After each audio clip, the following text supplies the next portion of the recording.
वसुधा आर्य जाति नहीं थी, आर्य गुणवाची शब्द था। और गुणवाची शब्द में पूछूं कि डॉक्टर कहां का निवासी है, ये कोई बात नहीं हुई।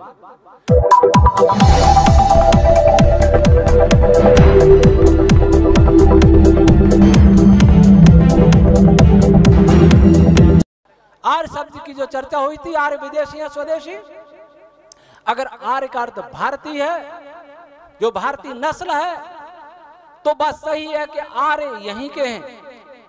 लेकिन आर्य पहले गुणवाचक शब्द था, आर्य जातिवाचक कभी नहीं रहा।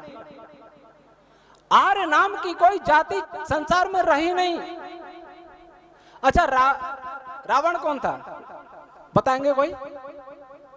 जो मूल निवासी वाले हैं वो रावण को कहते हैं अनार्य था, वे सुग्रीव को कहते हैं अनार्य था, लेकिन बाली को कहते हैं अनार्य था। और बाली की पत्नी क्या कहती है रावण बाली को? तारा क्या कहती थी? वाल्मीकि रामायण उठा के देखो, आर्यपुत्र। रानी मंदोदरी रावण को क्या कहती है? आर्यपुत्र। वो तो कहती है आर्यपुत्र, और ये कहते हैं अनार्य था।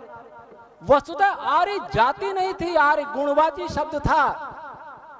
और गुणवाची शब्द में पूछूं कि डॉक्टर कहां का निवासी है, ये कोई बात नहीं हुई। डॉक्टर जितेंद्र जी कहां के निवासी है तो बात हुई, लेकिन डॉक्टर कहां का निवासी है ये कोई बात नहीं। आर्य कहां के निवासी है, मूल प्रश्न ही गलत है।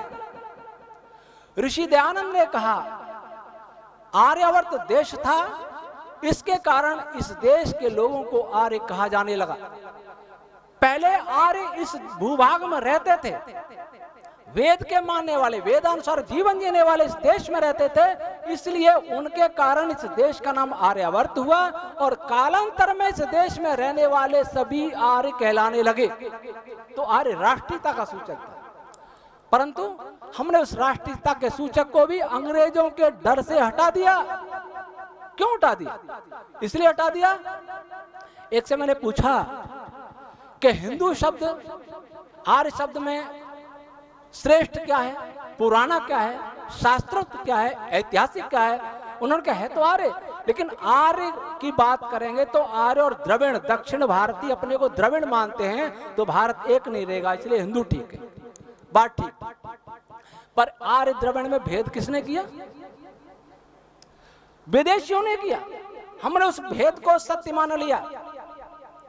उन्होंने जो कहा, उन्होंने कहा रामायण 7000 वर्ष पुराना, किसी ने कहा, हमने कहा ठीक 7000 वर्ष ही मान लेते हैं। क्यों? वो कहेंगे वही हम मानेंगे।